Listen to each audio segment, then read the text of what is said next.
Hello, and welcome back to the Formal Review. Today, we'll be talking about the 2020 film, Mignonnes, or Cuties. Now sit back, maybe grab a drink, and let's talk about this movie. What's up, everyone, and welcome back to the Formal Review. This is Season 3, Episode 28, and I thank you all for tuning in once again. So in this episode, I will be talking about updates to my movie collection. So I'm also going to be adding in this new segment that does a quick recap of the trailer reactions that I did since the past episode. And then the movie review. So stay tuned. Now, before I get started on anything, I know I talk about this at the end, but the data shows that most people skip over that part.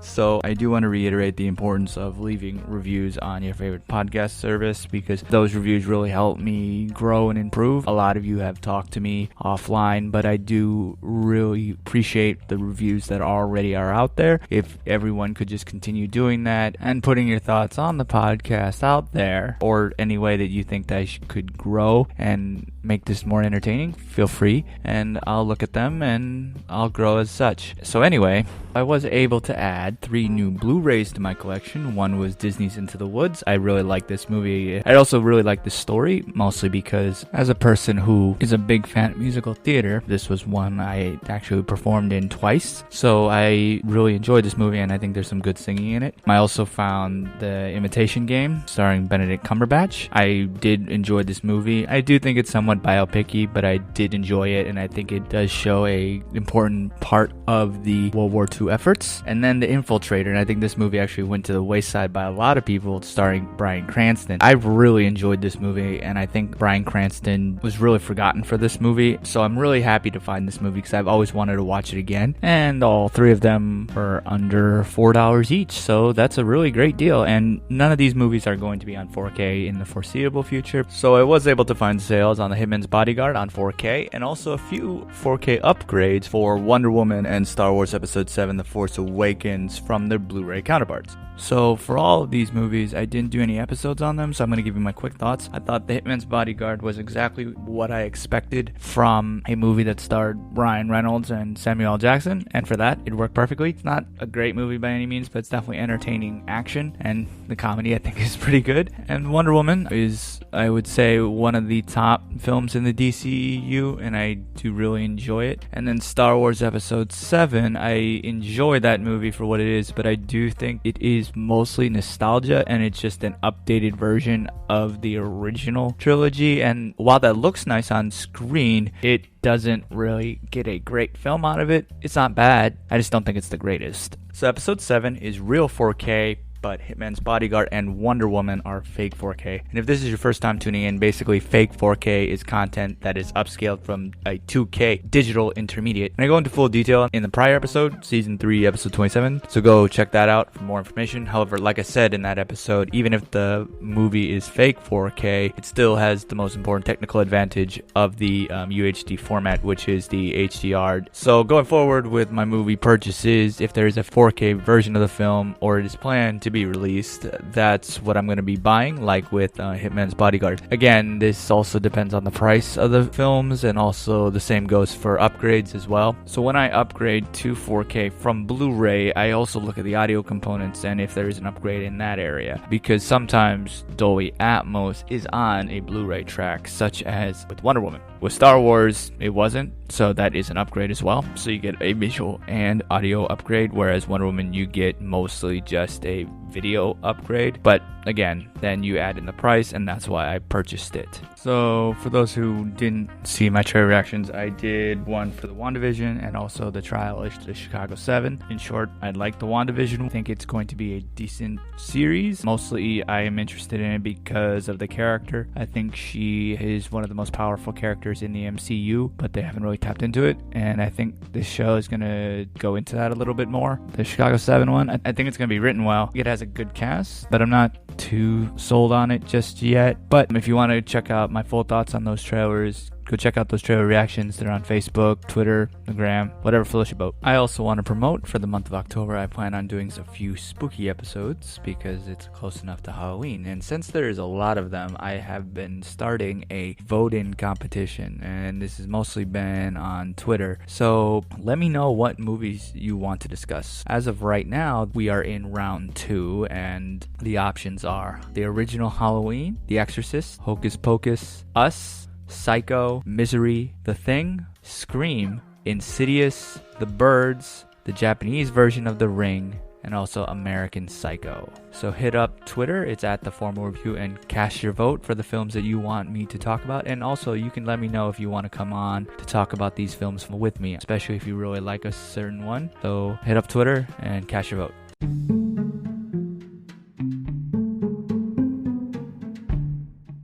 Voting isn't just going to the polls anymore on Election Day. Options like early voting, mail-in voting, and ballot drop boxes are available to more voters and are growing in popularity. How to Vote is a tool created by Democracy Works, and it breaks down the options your state offers by forecasting a ballot, empowering you to decide where and when to vote. Democracy works best when we all vote, but misinformation and confusion about election procedures have resulted in low voter turnout. How to Vote takes the guesswork out of the voting process. It is easy to use and helps folks from all over the country overcome many of the process barriers to voting. It is committed to helping you vote no matter what. You can use the How to Vote tool to sign up for election reminders, see what's on your ballot, get step-by-step assistance requesting your mail ballot, explore your options for returning your mail-in ballot, check your voter registration status, and find your local polling site, and make sure that you have an appropriate ID to bring with you. Decide when and where you'll vote this year at howto.vote.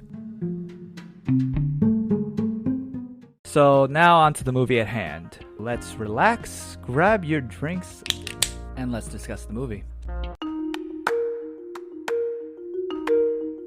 So like Season 3, Episode 26, this is a French film. So before I get started, I do want to apologize before I pronounce any of the names. I will do my best that I can to pronounce them correctly, but I do apologize if I don't. As with all reviews, there is a possibility of some spoilers when I talk about the film as a whole. So as I always say, you should go watch the film first before hearing what I have to say about it. However, with this film, I have a hunch a lot of people aren't going to go watch it because of the controversy that this film had from its marketing team at Netflix. But that's one of the reasons why I wanted to see it, to see if there was any misguided hatred toward it. So if you don't care about that, or you aren't going to see it and you just want to know my thoughts, keep listening. So Cuties, or also known as Mignonnes, is a French coming-of-age drama film written and directed by Maimouna Doukari in her feature directional debut. The film stars Fatia Youssef, Medina El Aidi Azouni, Esther Gohuru, Lana Kami Gosola, and Maimouna Gai. The plot revolves around a Senegalese French girl with traditional Muslim upbringing who is caught between her traditional family values and internet culture. So, like I mentioned, the film has had a lot of controversy surrounding it. After Netflix acquired it, the promotional poster and trailer for the film were criticized for sexualizing 11-year-old girls and were different from those used to promote the film in its original release in France. It's really sparked outrage and calls for a boycott. It's frankly disgusting. They are making money by selling the sexual exploitation of young kids, and so I asked the Attorney General to investigate them because federal law makes it a crime. It is a felony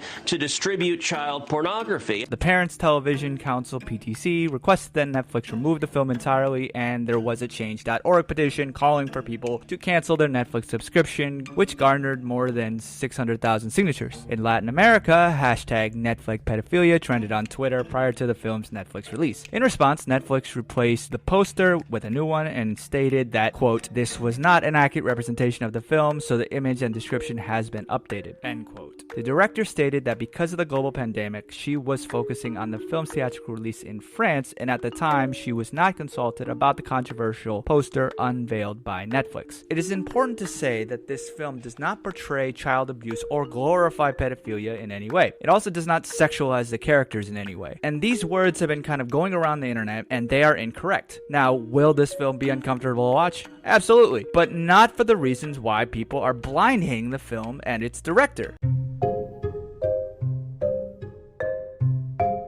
Even though this is a presidential election, there are many more candidates on the ballot not named Joe Biden or Donald Trump. Go to Ballot Ready for a nonpartisan guide to your entire ballot. From there, you can compare candidates based on stances on issues, biography, or endorsements, and then save your choices to use when you vote by mail or in the voting booth. You can even request your absentee ballot or make a plan to vote early on election day. As with all elections, this really matters. Make sure you have a plan to vote and you vote informed. This year, with changes to polling places and vote by mail laws as a result of the COVID-19 pandemic, it's more important than ever to have a plan to vote. Local elected officials affect our lives every single day. They decide who to prosecute, monitor the quality of our drinking water, and choose the leadership of our schools. 30% of voters take the time to vote and then leave some part of their ballot blank. This is a missed opportunity to choose the leaders of our communities and our country. It's okay if you're unfamiliar with some of your more local positions, so go to ballotready.org and enter your address to make a plan to vote and vote informed.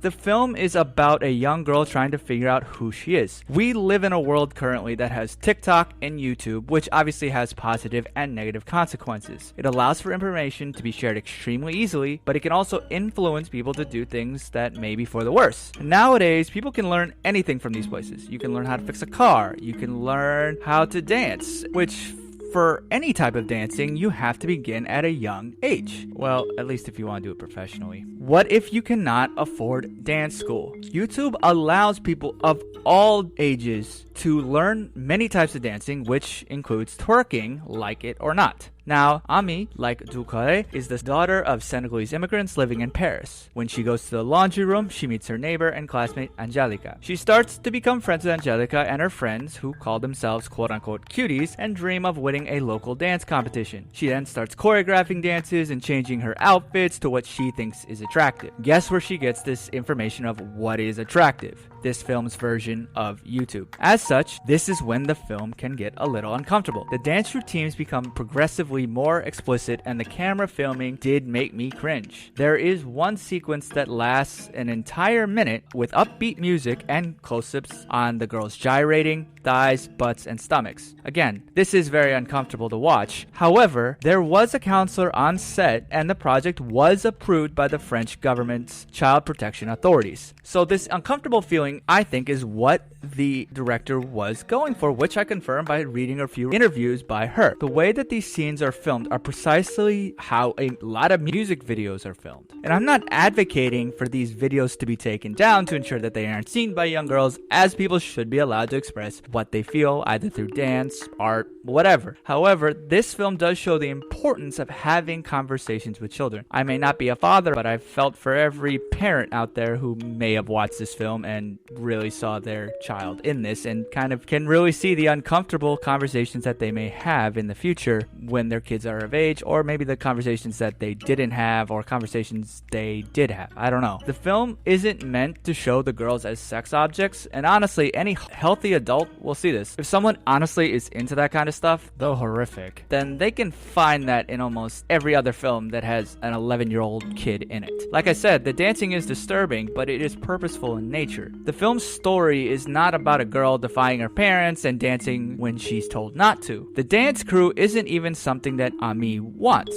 She honestly just wants acceptance, and she's desperate for it. Her family pushes their traditions on her, and her mother has her own problems and doesn't see her for who she is. Then when she does the most desperate thing and posts an intimate photo of herself on social media, no, they don't show the photo, a male classmate takes it as an invitation to slap her on the butt, and her new friends tell her that she was wrong and kick her out of the dance group. She's essentially this really complex character trying to understand the world. At home, her culture pressures her to be reserved and to quote-unquote marry a good man. While marriage may be a goal for some, it's not for others. While men may be a desire of some, it may not be for others. Yet no one seems to having a problem with that side of societal pressures. She's then pushed by what society deems as sexy. Well, then everyone loses their minds. How dare she fall to the pressures of society and not her family? How dare she get the most likes on her film's version of the gram? How dare she try to be normal? She is really just trying to figure things out. I may be a man, and I really have no idea what it's like to be an 11-year-old girl. However, the age was odd for everyone prior to technology. I had the privilege of not having to worry about societal pressures of so-called gender norms. There are some things that are pushed on men, but overall it's not a forced thing, at least in my experience. Once you add in technology, one can feel more societal pressure to act or think in a certain way. If one doesn't know the complexities of social media, then they can spend time on it and start to doing things that aren't appropriate for their age. And this is what the film explores. The children in this film are at an age where they can imitate but also not understand everything, and this is why families need to have conversations with kids at this age. And I think this is why the film is good. It challenges people to think critically about what they're putting out there in the world. Art is meant to challenge people and sometimes critique society as a whole, and that's what this film does. Now, would I watch it again? No. I honestly wouldn't. It honestly made me too uncomfortable to even want to watch it again. However, that doesn't mean I'm going to say it's a horrible movie. I don't think it should be removed from Netflix or that Netflix should be canceled for it. If you're curious, I'd say watch it. But if not, don't. All I ask is please don't hate the film because you disagree with the network's marketing on it. It's a film that analyzes society in a way that really hasn't been done before, at least recent memory. Even if it is a film that you may not like after watching it for whatever reason, this type of film that analyzes society and critiques it is what we need in film more often. We need films that challenge us on many levels, whether that be a social media, mental health, religion, or science. Now, what did you think of the movie, and what controversial film is one that you like? Let me know. Hit me up on social media. The Formal Reviews on Facebook, Twitter, the Gram, where I post many things, including trailer reactions, so go check those out. And the URL is all the same on each one, at The Formal Review. Feel free to also check out backseatdirectors.com, where I work with a big team to put out movie reviews and also editorials. Again, that's backseatdirectors.com. Please also subscribe to The Formal Review. We're on Google Podcasts, Apple Podcasts, Spotify. We're now on Amazon Music, iHeartRadio. Honestly, pretty much anywhere you can find a podcast, we have our content there. Also, I'm always wanting to grow and improve, so please leave a review and what you want to hear, because I really do this for you all. I see the numbers, and I really appreciate everyone supporting me and talking to me about movies, because frankly, that's what it's all about. And for anyone who has supported me on a financial basis, thank you again. And if you want to help support on a financial basis, please go to anchor.fm/the-formal-review and click support this podcast. And honestly, any donation is appreciated. Thank you all again for tuning in. And until next time, wear your mask, wash your hands, stay safe, and take care, everyone. Thanks for tuning in to another episode of The Formal Review. Cheers, and we'll see you next time.